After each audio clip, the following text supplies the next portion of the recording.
Halo sahabat belajar engineer, jumpa lagi pada kesempatan kali ini kita akan membahas tentang evaluasi koordinasi proteksi 3 seksi pada sistem proteksi OCR dan GFR. Pada materi sebelumnya sudah sempat kami sampaikan untuk koordinasi proteksi OCR dan GFR. Namun pada kesempatan kali ini kita akan membahas lagi untuk yang 3 seksi dengan sedikit perubahan pada Excel, yaitu terdapat visualisasi dari kurva koordinasi dari OCR dan juga dari GFR. Ya. Oke, penggunaannya ini sebenarnya untuk evaluasi banyak sekali metode yang dapat digunakan. Tapi pada kesempatan kali ini kita menggunakan Excel ya yang dibuat.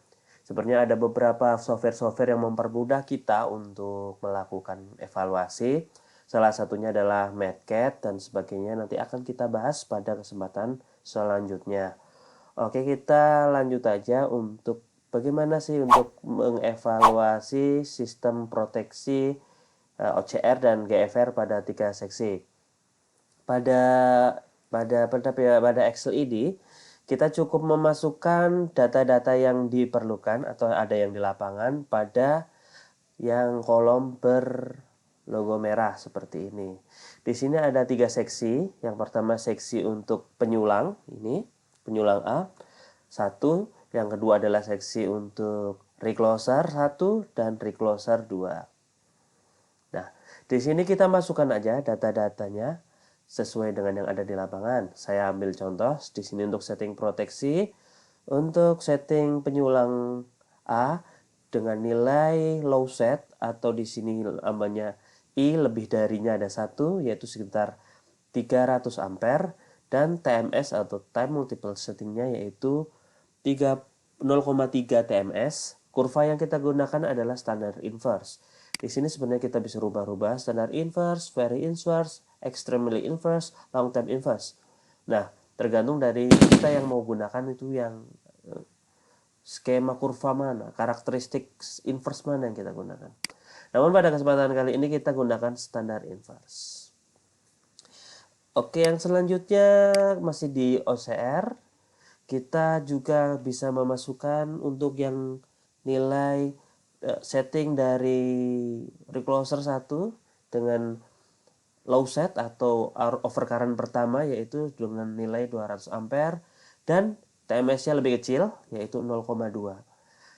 Dan selanjutnya untuk recloser 2 kita masukkan nilai low set atau overcurrent satunya sebesar 150 ampere dengan TMS 0,1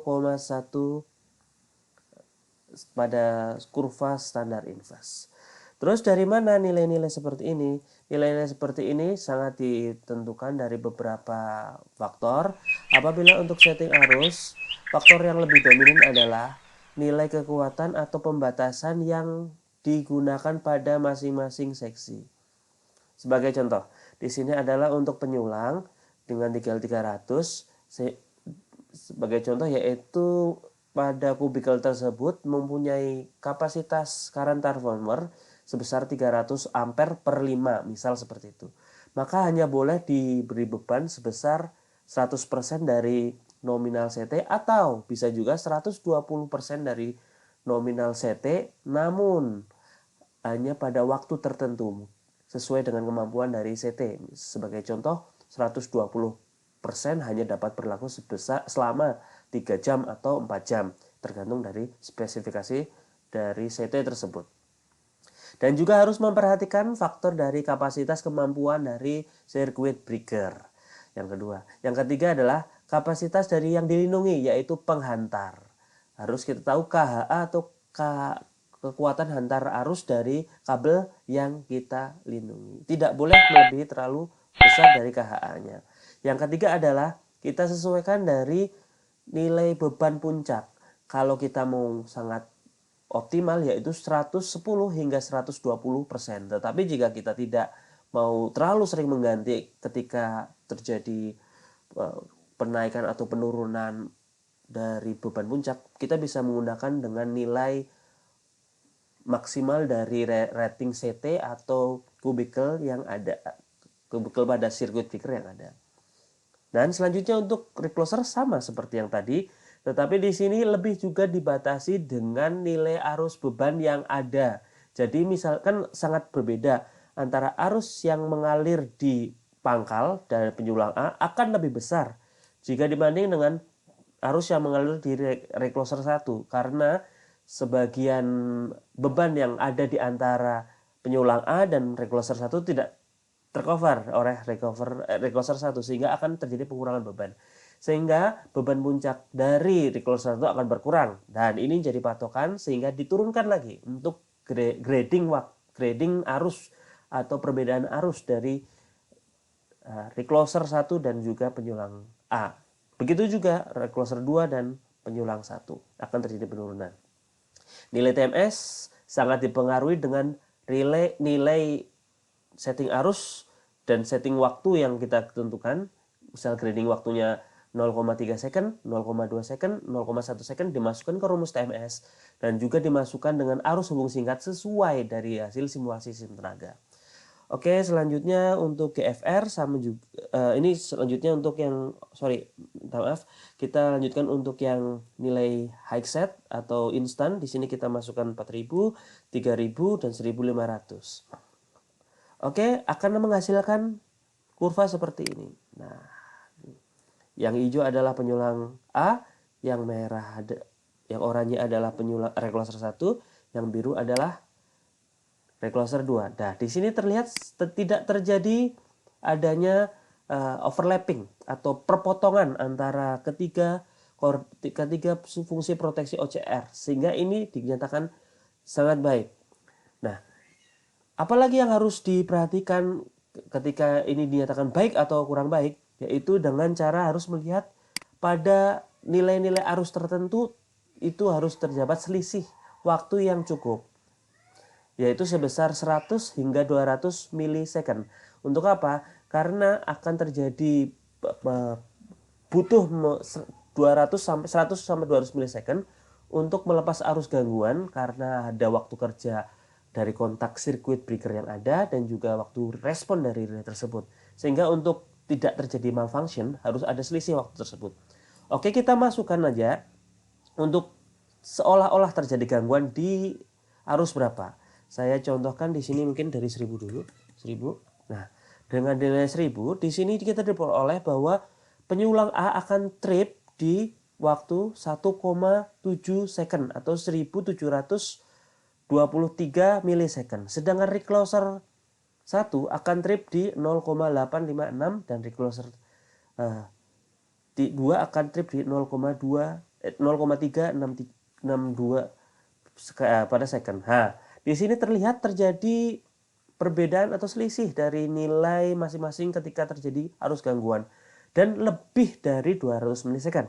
Sehingga ini dinyatakan baik karena cukup untuk waktu dari koordinasi yang diperlukan.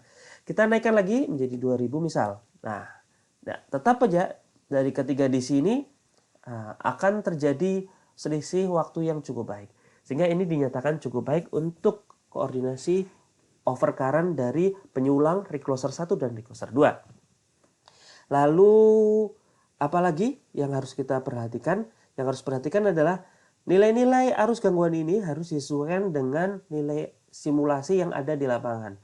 Nah, simulasi yang di lapangan misal maksimal dari arus gangguan yang di recloser 1 tidak sampai ke 2000 ampere, misal di 1500. Maka arus gangguan pada 1500 hanya akan bekerja pada di penyulang A karena gangguan hanya pada seksi 1 yaitu seksi penyulang A dan recloser 1. Jadi gitu ya. Tidak semua recloser bekerja ketika di seksi 1 yaitu di zona 1 antara penyulang A dan recloser 1 tapi hanya penyulang 1 aja. Tetapi ketika terjadi gangguan setelah recloser 2 maka akan terjadi koordinasi yang seperti saya sebutkan tadi. Tergantung titik gangguan yang terjadi. Oke, lanjut lagi kita ke GFR ya. GFR fungsinya sama saja. Di sini ada terjadi grading atau koordinasi dari setting arus 30 ampere, 20 ampere dan 10 ampere. 30 ampere dari mana? Nah, di sini tergantung dari 10% dari arus gangguan terbesar pada saat terjadi hubung singkat satu fasa ke tanah. Nah, kalau 30 ampere ini dipastikan dia menggunakan sistem pentanahan pada 40 ohm, sehingga arus gangguan terbesarnya adalah 289, dibulatkan menjadi 300. 10%-nya jadi 30 ampere. Nah, selanjutnya untuk recloser 1 itu diturunkan menjadi 20 ampere dan recloser 2 diturunkan jadi 10 ampere. Ingat lagi, di sini sangat dipengaruhi dengan kemampuan atau kefleksibilitasan dari masing-masing peralatan proteksi yang ada di lapangan. Bisa saja ini kita tidak bisa setting di lapangan 10 ampere karena keterbatasan dari peralatan tersebut. Dan misal di sini hanya bisa 20 ampere gitu. 20 ampere. Nah, itu kita harus juga koordinasikan. Di sini berarti harus naik lagi dan di sini harus naik lagi. Seperti itu. Ini sangat tergantung dari fleksibilitasan dari peralatan proteksi yang ada di lapangan. Tetapi tidak apa-apa, kita cari yang idealnya saja. Kita 30, 20 dan 10. Untuk TMS seperti tadi harus dimasukkan dulu arus gangguan terbesarnya. Kita tentukan dulu grading waktunya 0,3, 0,2, 0,1. Masukkan kepada setting TMS dengan rumus standar inverse, maka akan dihasilkan TMS ini tersebut. Oke, setelah dimasukkan, ini kita blok untuk yang pada seksi 1, untuk yang seksi 2 kita lakukan high setnya pada 250 dan untuk low setnya pada 150. Gimana hasilnya? Nah, inilah seperti ini hasilnya. Nah, kita lihat saja secara visual sudah terlihat cukup jauh antara di sini untuk penjulang 1, recloser 1 dan recloser 2. Dan dipastikan ini sangat-sangat aman dan koordinasinya sangat dapat tercapai. Tetapi ketika kita ingin mengevaluasi lebih detail, kita masukkan saja.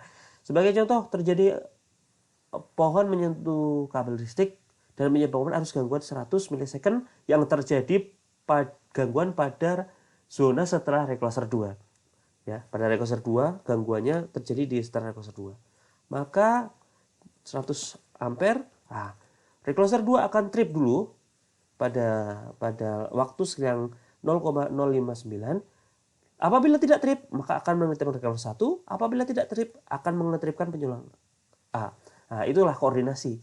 Jadi ada tahapan-tahapan supaya hanya daerah yang terganggu yang terisolasi dan daerah yang tidak terganggu dia tidak akan trip atau tidak akan padam karena gangguan tersebut. Itu yang dapat kita sampaikan karena ini hanya menggunakan 3 seksi dan ini bisa ditambah-tambah lagi. Tapi apabila teman-teman menggunakan Excel itu akan membutuhkan waktu yang lebih karena harus mengubah formula yang ada di Excel dan grafik yang ada di Excel. Pada kesempatan berikutnya kita akan lakukan evaluasi menggunakan aplikasi yang hanya tinggal masukkan aja parameter yang kita inginkan dengan apa yang ada di lapangan dan langsung menjadi sebuah grafik seperti yang dapat ditampilkan di sini dan kita dapat melakukan evaluasi secara langsung tanpa merubah formula pada Excel tersebut. Semoga bermanfaat. Apabila ada pertanyaan, apabila ada diskusi, silahkan komen. Jangan lupa like, subscribe, dan juga share. Semoga ilmu ini bermanfaat. Sampai jumpa di konten selanjutnya, sahabat belajar engineer.